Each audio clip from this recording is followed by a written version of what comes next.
ഇരിക്കട്ടെ. സാരമില്ല.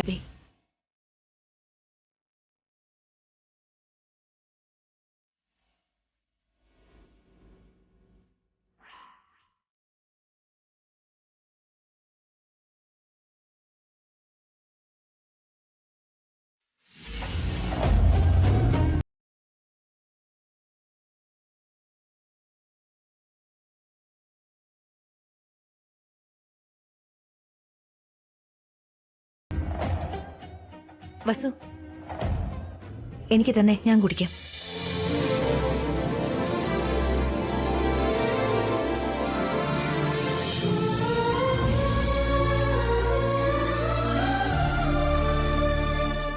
ചുവരിലടിച്ച പന്ത് പോലെ തിരികെ വീണ്ടും ഈ വീട്ടിലേക്ക് തന്നെ വന്നു അല്ലേ?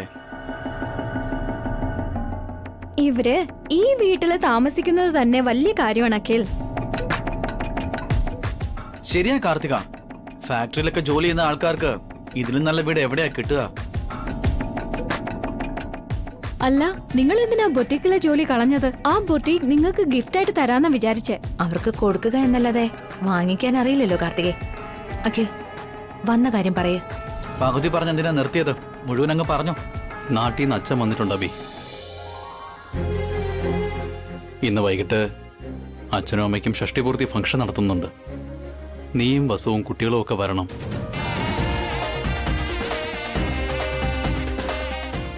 ഉറപ്പായും വരൂ ഏട്ടാ. അച്ഛനും അമ്മയ്ക്കും വേണ്ടി നമ്മൾ ചെയ്യുന്ന ആദ്യത്തെ ഫംഗ്ഷനായത്. ഒരിക്കലും ഞങ്ങളിത് മിസ് ചെയ്യില്ല. നിർബന്ധമായി നിങ്ങൾ വന്നേ പറ്റുമെന്ന് അച്ഛനും അമ്മയും ഞങ്ങളെ പറഞ്ഞയച്ചിരിക്കുക വസു. നിങ്ങൾ വന്നില്ലെങ്കിൽ ഫംഗ്ഷൻ നടക്കില്ലെന്ന് വാശി പിടിച്ചിരിക്കുക രണ്ടുപേരും. ചേച്ചി ഇങ്ങനെയൊന്നും പറയണ്ട. ഏട്ടൻ പറഞ്ഞു കഴിഞ്ഞില്ലേ, ഞങ്ങൾ വരും. കോഫി കുടിക്കുന്നോ അതോ ചായ കുടിക്കുന്നോ? ഇതുപോലുള്ള വീട്ടിൽ നിന്ന് ഞാൻ വെള്ളം പോലും കുടിക്കാറില്ല. ഇവിടെയുള്ള കാറ്റ് ശ്വസിച്ചാൽ തന്നെ എന്റെ ആരോഗ്യത്തിന് കേടാ.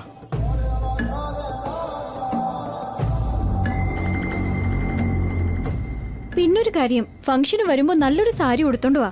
വേണമെങ്കിൽ എന്റെ ബൊട്ടീക്കിന്ന് ഫ്രീ ആയിട്ട് ഒരെണ്ണം എടുത്തോ. ഇപ്പൊ പറഞ്ഞതല്ലേ ഉള്ളൂ കാർത്തിക.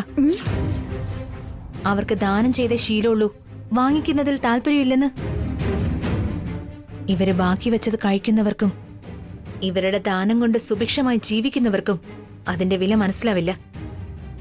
വന്ന കാര്യം കഴിഞ്ഞില്ലേ, ഇനി നമുക്ക് ഇവിടുന്ന് പോവാം. വൈകിട്ടത്തെ ഫംഗ്ഷന് വരാൻ മറക്കരുത്. കുട്ടികളെയും കൊണ്ടുവരണം. ശരി ഏട്ടാ. ഞങ്ങൾ ഇറങ്ങട്ടെ വസു, വീട്ടിൽ ഒരുപാട് ജോലിയുണ്ട്.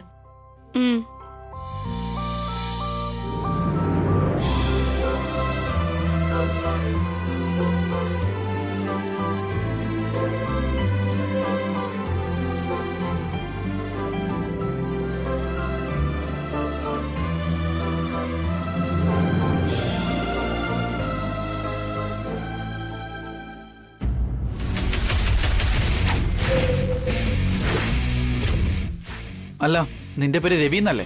അതെ സാർ. വൈകിട്ട് ഞങ്ങളുടെ വീട്ടിലെ ഫംഗ്ഷൻ ഉണ്ട്. ഇവര് വരുന്നുണ്ട്. ഭക്ഷണം കഴിക്കാൻ നീ നിന്റെ ഭാര്യയും കൂട്ടി വന്നോ? ഞങ്ങൾ വരാം സാർ.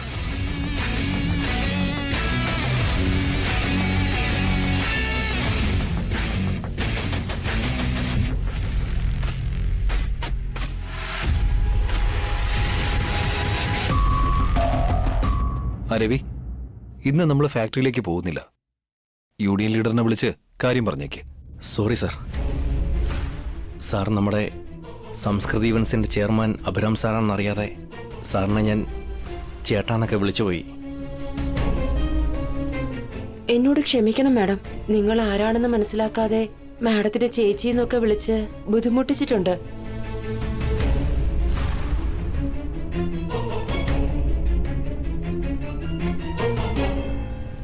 പത്മ, എന്താ ഇത്?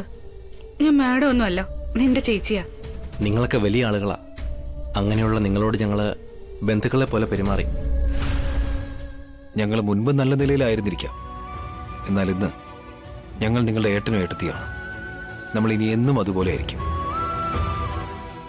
നിങ്ങൾ ഞങ്ങളുടെ ഓണേഴ്സിന്റെ ബന്ധുക്കളാണ്. അങ്ങനെയുള്ളപ്പോ ഞങ്ങൾക്ക് എങ്ങനെ പെരുമാറാൻ കഴിയും? സാറും മാഡം എന്നൊക്കെ വിളിച്ച് ഞങ്ങളെ മാറ്റി നിർത്തല്ലേ പത്മ? ഒരു കാലത്ത് ഞങ്ങൾ ആ കുടുംബത്തിലുണ്ടായിരുന്നു. പക്ഷെ ഇപ്പൊ നമ്മളെല്ലാവരും ഒരു കുടുംബത്തിലാ. മുഴുവൻ സ്വത്തും ചേട്ടൻ അന്യന്മാർക്ക് കൊടുത്തിട്ട് ഇട്ട തുണിയോട് കൂടി പുറത്തു വന്ന ആ വലിയ മനുഷ്യൻ നിങ്ങളാണോ സാർ? സാറിന് എങ്ങനെ ഇത് ചെയ്യാൻ കഴിഞ്ഞു? സാറിൻ്റെ എത്ര വലിയ മനസ്സാ. ഞങ്ങൾ നിങ്ങളുടെ വീട്ടിൽ വന്ന ആദ്യ ദിവസം തന്നെ നിങ്ങൾ ഞങ്ങൾക്ക് ഭക്ഷണം തന്നു. കൂടാതെ ഫാക്ടറിയിൽ നീ എനിക്ക് ജോലിയും വാങ്ങി തന്നു. വസുന്ധരയ്ക്ക് പത്മ ബൊട്ടിക്കിൽ ജോലിയും വാങ്ങിക്കൊടുത്തു. ഞാൻ ചെയ്തത് അതുപോലെ തന്നെ രവി. ഇതൊന്നും അത്ര വലിയ കാര്യമല്ല. ഒരു നേരത്തെ ഭക്ഷണം തരുന്നതും ഒരു ജോലി വാങ്ങി തരുന്നതും ഒക്കെ മുഴുവൻ സ്വത്തും എഴുതി കൊടുത്തതിന് തുല്യമാകുമോ സാർ? ആദ്യം ഈ സാറ് മാഡം വിളിക്കുന്നതൊന്ന് നിർത്തുവോ? കേൾക്കുമ്പോ തന്നെ വിഷമം തോന്നുവോ? നിങ്ങൾ ചേച്ചി ചേട്ടൻ എന്നൊക്കെ വിളിക്കുന്നത് കേൾക്കുന്നതാ ഞങ്ങൾക്ക് സന്തോഷം. അങ്ങനെ വിളിച്ചാ മതി. ശരി ചേച്ചി, നിങ്ങളെ രണ്ടുപേരെയും കാണുമ്പോൾ അയോധ്യ ഉപേക്ഷിച്ച് കാട്ടിലേക്ക് വന്ന രാമനും സീതയും പോലെയുണ്ട്. അതെ, നിങ്ങളെ എനിക്ക് സ്നേഹത്തോടെ തൊഴാനാണ് തോന്നുന്നത് ചേച്ചി.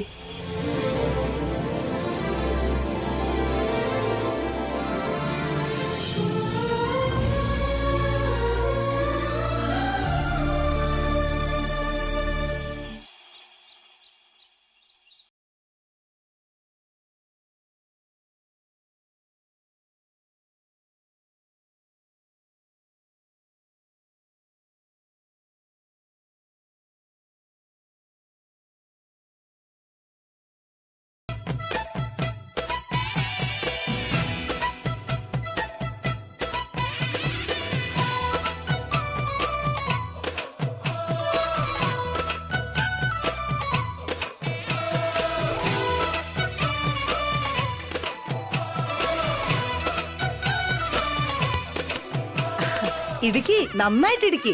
മഞ്ഞൾ നന്നായിട്ട് പൊടിഞ്ഞു വരണം. ദേഹത്ത് നന്നായിട്ട് തേച്ചു പിടിപ്പിക്കേണ്ടതാ. നന്നായിട്ട് ഇടുക്കി. ആന്റി വേഗം ആന്റി ആന്റി ഇവിടെ എന്ത് ചെയ്യാ?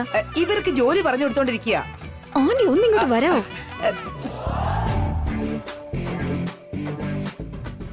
അല്പമെങ്കിലും വിവരമുണ്ടോ? ബുദ്ധിയുണ്ടോ? സെൻസ് ഉണ്ടോ? എന്താണ് നീ ഇങ്ങനെയൊക്കെ പറയുന്നേ? പിന്നെ ഇതെന്താ ആന്റി? വീട്ടിൽ നല്ലൊരു കാര്യം നടക്കുകയാണ്. VIP സെലിബ്രിറ്റീസ് എല്ലാവരും വരുന്നുണ്ട്. കണ്ണ് തട്ടാതിരിക്കാൻ വേണ്ടി വയ്ക്കുന്ന പാവയെ പോലെ എന്തിനാ നിക്കുന്നേ? അകത്ത് പോയി ഏതെങ്കിലും ഒരു മൂലയില് സെറ്റ് പ്രോപ്പർട്ടി പോലെ പോയി നിക്ക്. എന്റെ മുഖത്തോക്കി നീ എന്തൊക്കെയാണ് പറയുന്നേ? നിന്നെ ഞാൻ നിർത്ത്. നിങ്ങൾക്ക് എന്നെ ഒന്നും ചെയ്യാനാവില്ല. ഇതുവരെ എന്റെ സ്വഭാവം എങ്ങനെയായിരുന്നോ അതുപോലെ ആയിരിക്കില്ല ഇനി അങ്ങോട്ട്. ഇപ്പോ ഇത് കാർത്തികയുടെ വീടാണ്. ആന്റി ഞാൻ പറയുന്നത് അനുസരിക്കണം. വയസ്സിന് മൂത്തത് ഞാനോ നീയോ? പ്രായമായ മാത്രം പോരാ, കുറച്ച് സ്വത്തും കയ്യിലുണ്ടായിരിക്കണം. ഓ, അതുകൊണ്ടാണോ നീ അഹങ്കരിച്ച് സംസാരിക്കുന്നേ? ഓവറായിട്ട് സംസാരിച്ച നിങ്ങളുടെ സാധനങ്ങളൊക്കെ പുറത്തെറിയും ഞാൻ. Mind it.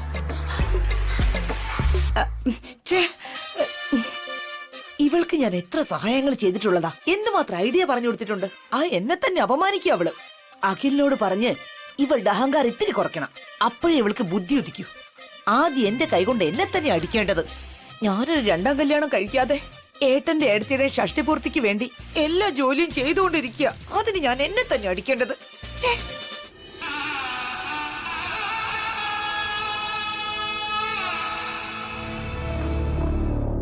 ഏട്ടത്തി, റെഡിയായോ? സമയമാകുന്നു. ഒരുക്കങ്ങളെല്ലാം കഴിഞ്ഞു. ചേച്ചി, ഇത് നിങ്ങളുടെ 60ാം വാർഷികമാ. ഒന്ന് ചിരിക്കുന്നേ. വാ അഖിൽ. വാ ആന്റി.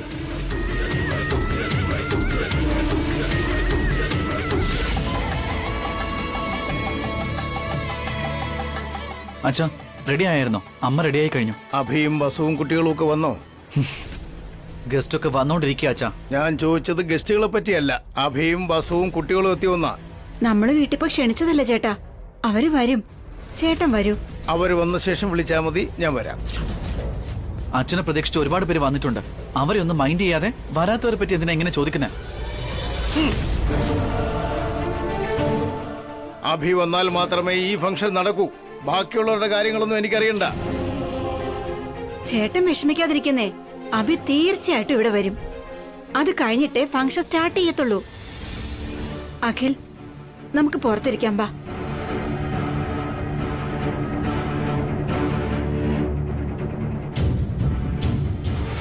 എന്താ ആന്റി അച്ഛൻ ഇങ്ങനെ?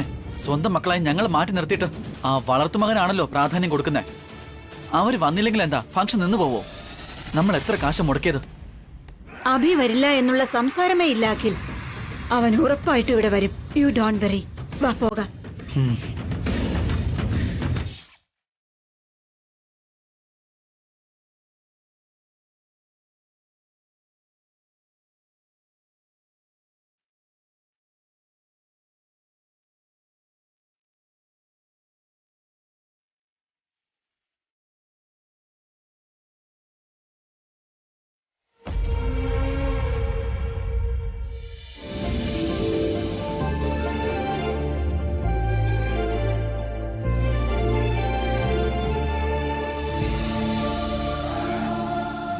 രവി, പത്മ, ഇതാ ഞങ്ങളുടെ വീട്. നിങ്ങൾ ഈ വീട് കണ്ടിട്ടില്ലല്ലോ.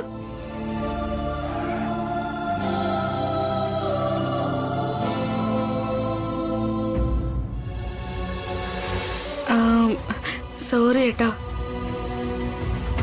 നമ്മൾ ഇതിനു മുൻപ് താമസിച്ച വീടാണെന്ന് പറയാതെ നമ്മുടെ വീടാണെന്ന് പറഞ്ഞുപോയി. ഇത്രയും വലിയൊരു വീട്ടിൽ താമസിച്ചിരുന്ന നിങ്ങൾ ആ ചെറിയ വീട്ടിൽ താമസിക്കുന്നു എന്നൊക്കെ പറയുമ്പോൾ ഇത്രയും വലിയ വീടും സ്വത്തും ഒക്കെ ചേച്ചി എന്തായാലും വിട്ടുകൊടുത്തു. ഞാനായിരുന്നെങ്കിൽ ഉറപ്പായും വിട്ടുകൊടുക്കില്ലായിരുന്നു ചേച്ചി. നിങ്ങൾ ഒരുപാട് വലിയ ആളുകളാണെന്ന് ആ കുട്ടികൾ സംസാരിച്ചപ്പോഴേ ഞങ്ങൾക്ക് മനസ്സിലായതാ. ആ സംശയം തോന്നിയിട്ട് ഞങ്ങൾ ചോദിച്ചില്ല. ഇപ്പോഴും ഞങ്ങൾക്ക് ഉറപ്പായത്.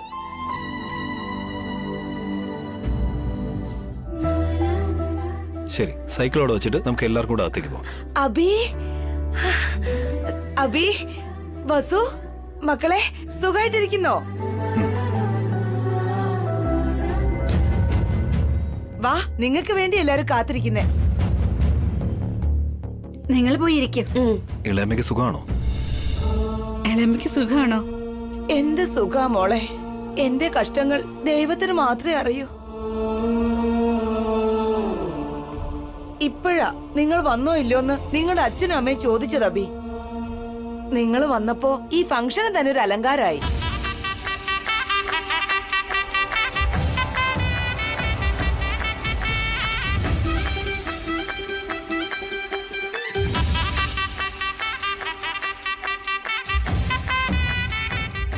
അബി, ഇവരാരാ? ഇത് രവിയും പത്മയും. ഇവര് ഞങ്ങളുടെ അയൽക്കാരെ ഇളയമ്മേ. നമസ്കാരമുണ്ട് മുത്തശ്ശി. നമസ്കാരം മുത്തശ്ശി. നമസ്കാരം. എന്നെ മുത്തശ്ശി എന്ന് വിളിക്കുന്നോ? എനിക്ക് അത്ര പ്രായമായിട്ടൊന്നുമില്ല. എന്റെ പേര് സുമംഗല. ചേച്ചി എന്ന് വിളിച്ചാ മതി.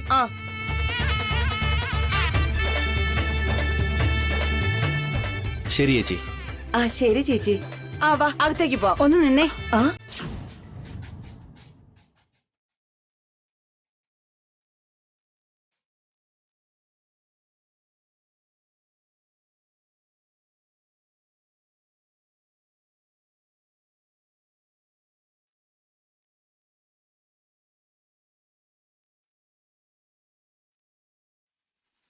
നിങ്ങൾ വന്നു അല്ലേ? നിങ്ങൾ വരുമോ ഇല്ലേ എന്നുള്ള സംശയത്തിലായിരുന്നു.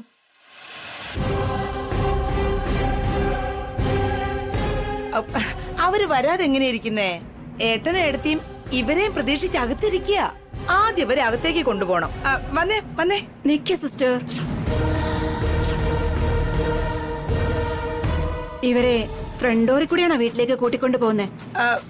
മുൻവശത്തൂടെ അല്ലാതെ പുറകുവശത്തൂടെ പോകാനാണോ പറയുന്നേ? അതെ, ബാക്ക് ഡോറിൽ കൂടി കൂട്ടിക്കൊണ്ടു പോകണം.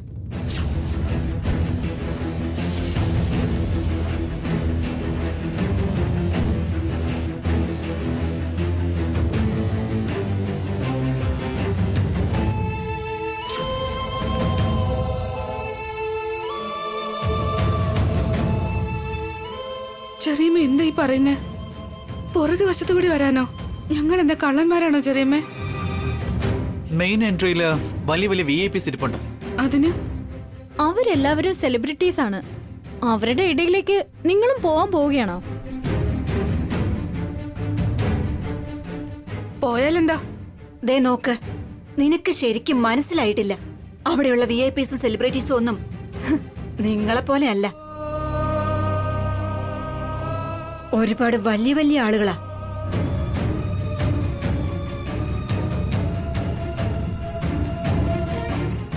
അവരുടെ മുമ്പിൽ കൂടി പോയാൽ നിങ്ങളൊക്കെ ആരാണെന്ന് ചോദിക്കും. ഞങ്ങളുടെ ഫാക്ടറിയിൽ വർക്ക് ചെയ്യുന്ന വർക്കേഴ്സ് ആണെന്ന് അഖിലിന് അപ്പൊ പറയേണ്ടി വരും.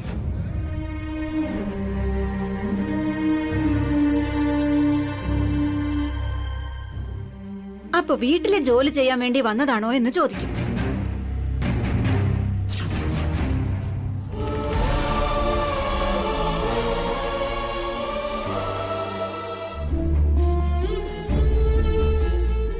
അല്ല, ഫംഗ്ഷന് വേണ്ടി വന്നതാണെന്ന് എന്റെ കാർത്തികയ്ക്ക് പറയേണ്ടി വരും. ഫംഗ്ഷന് ഞങ്ങളെപ്പോലുള്ള വലിയ ആളുകൾക്കൊപ്പം സാധാരണ ആൾക്കാരെയും ക്ഷണിച്ചോ എന്ന് അവർക്ക് ഫീൽ ചെയ്യും. ചെറിയമ്മേ, എടുത്തി എല്ലാവരുടെ മുമ്പിലെ ചെറിയമ്മയെന്ന് വിളിച്ച് നാണം കെടുത്തരുത്. അറിയാതെ പോലും ആ തെറ്റ് ചെയ്തേക്കരുത്. ബാക്ക് ഡോർ വഴി വന്നാ മതി. ഞങ്ങളെ മനഃപൂർവ്വം വിളിച്ചു വരുത്തി അപമാനിക്കുക. വായട്ട തിരിച്ചു പോ. അപമാനിക്കാനായിരുന്നെങ്കിൽ ഞങ്ങൾ വീട്ടിൽ വന്ന് ക്ഷണിക്കുമായിരുന്നോ? ഞങ്ങളുടെ സിറ്റുവേഷനെ പറ്റി ഒന്ന് മനസ്സിലാക്കിയേ കൊള്ളാം. എടാ അഖിലേ, അഭിനെ വസുവിനെ എങ്ങനെ അപമാനിക്കുന്നത് ഒട്ടും ശരിയല്ലടാ. എന്തൊക്കെയായിരുന്നാലും ഇവര് നിങ്ങളുടെ ഏട്ടനെ എടുത്തിയല്ലേ. ഒന്ന് നിർത്തുന്നുണ്ടോ? എല്ലായിടത്തേക്കും കയറി വന്ന് തോന്നിയതൊന്നും പറയരുതെന്ന് ഞാനിപ്പോ പറഞ്ഞതേ ഉള്ളൂ. വരണമെന്നുണ്ടെങ്കിൽ ബാക്ക് ഡോറിൽ കൂടി അകത്തേക്ക് വാ, അല്ലെങ്കിൽ നിങ്ങളുടെ ഇഷ്ടം. പ്ലീസ് ഏട്ടാ, നമുക്ക് തിരിച്ചു പോവാം. ഒരു നിമിഷം പോലും ഇവിടെ നിൽക്കാൻ എന്നെ കൊണ്ട് കഴിയില്ല. വസുന്ധര, നമ്മൾ വന്നത് അച്ഛനും അമ്മയ്ക്കും വേണ്ടിയാ. വീട് വരെ വന്നിട്ട് തിരിച്ചു പോയാൽ അവരൊരുപാട് സങ്കടപ്പെടും. ആരെന്ത് പറഞ്ഞാലും നമുക്കവരെ കണ്ടിട്ട് പോവാം. വരും.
കണ്ടു അഖിൽ, നിന്റെ അഭിയേട്ടനെ എന്റെ മോം എങ്ങനെയാ നാണം കെടുത്തിയതെന്ന്. ഒരുപാട് നന്ദി ആന്റി. അവനും അവൾക്കും അങ്ങനെ തന്നെയാ വേണ്ടത്. എന്നാലേ അവരുടെ തന്റെയോ അഹങ്കാരവും ഒക്കെ കുറഞ്ഞു കിട്ടും. അവരെ എങ്ങനെ നിലയ്ക്ക് നിർത്തണമെന്ന് എനിക്ക് നന്നായിട്ട് അറിയാം അഖിൽ. ഈ ഫംഗ്ഷൻ തീരുന്നതിന് മുമ്പ് ഇനിയും ധാരാളമായി അവരെ ഞാൻ അപമാനിച്ചിരിക്കും. അഖിൽ, ആ വരൂ ചെറിയച്ച. അച്ഛാ, അഭിയും കുട്ടികളും ഒക്കെ വന്നിട്ടുണ്ടെന്ന് തോന്നുന്നു. നമുക്ക് ഹാളിലേക്ക് പോവാം.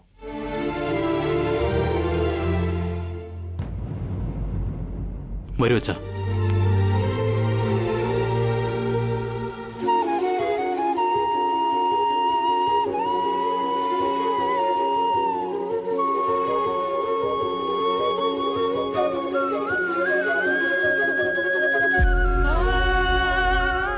അഭി,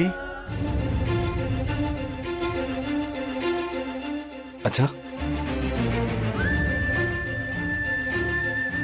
അഭി, അച്ഛാ.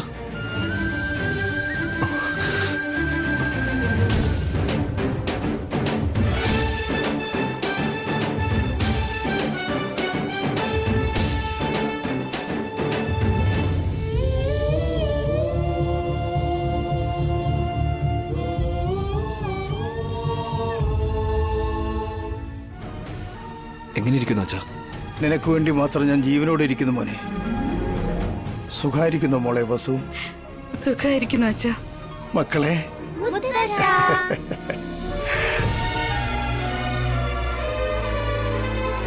സുഖാണോ മക്കളെ? ജയന്തി, ജയന്തി, അഭിയും വസുവും മക്കളൊക്കെ വന്നിരിക്കുന്നു. വേഗം വാ.